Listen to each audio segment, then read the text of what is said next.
پاکستان چلن ډېر غلط و نه پرېښودلو لکه په زور راغلو هغه څه سامان نه پاتې شو او لږ لږ مې راوړی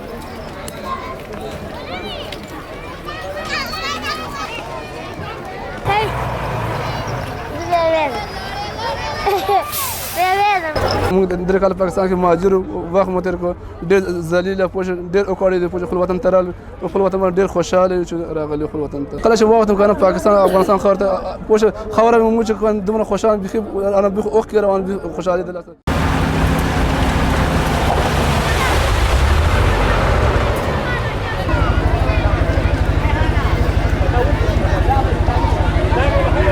زمونږ لس اته کسه کور یو د خیمې ضرورت هم دی د موادو هم ضرورت دی ځای ځګر هم نشته دی چې موږ پکې شپه وکړو